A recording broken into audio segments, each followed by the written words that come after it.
অন্তর্বর্তীকালীন সরকারের প্রধান উপদেষ্টা শান্তিতে নোবেল বিজয়ী ডক্টর প্রফেসর মোহাম্মদ ইউনূস সহ উপদেষ্টা নাহিদ ইসলাম এবং আসিফ মাহমুদ সজীব ভূঁইয়া আজ কবর জিয়ারতের উদ্দেশ্যে শহীদ আবু সাঈদের গ্রামে পীরগঞ্জের গ্রামের বাড়িতে গিয়েছিলেন।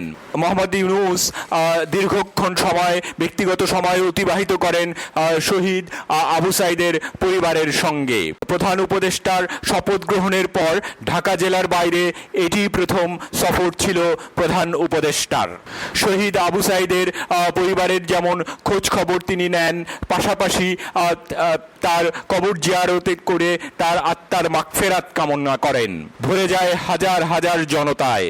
সকলে একবার দেখার জন্য, মোহাম্মদ ইউনূসকে দেখার জন্য উদ্গ্রীব হয়ে থাকেন। পরিপূর্ণ নিরাপত্তা বলয় তৈরি করেন বাংলাদেশ সেনাবাহিনী, বিজিবি এবং আনসার বাহিনী। প্রকৃত অর্থে আবু সাঈদ যেই জীবন উৎসর্গ করে সারা জাতির কাছে যেই উদাহরণ সৃষ্টি করেছেন, যে অন্যায় অবিচার তথা মেধাভিত্তিক রাষ্ট্র গঠনের সুযোগ দানের জন্য তিনি যে জীবন উৎসর্গ করেছেন, সেই জীবন উৎসর্গর যেই প্রসেসটি ছিল, সত্যিকার অর্থে বলতে বিশ্বে এইভাবে বুক পেতে দেয় কোনো মানুষের সরাসরি ফুটেজ আমরা খুবই কমই বোধহয় দেখেছি।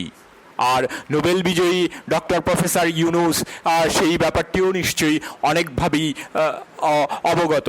তাই সকল কিছুকে বাদ দিয়েই তিনি ছুটে এসেছেন আবু সাঈদের বাড়িতে। পাশাপাশি তিনি বেগম রোকেয়া ইউনিভার্সিটির বিশ্ববিদ্যালয়ের ছাত্র আন্দোলনের নেতৃত্বে যারা ছিলেন বা সাধারণ ছাত্রদের সঙ্গেও দেখা করবেন।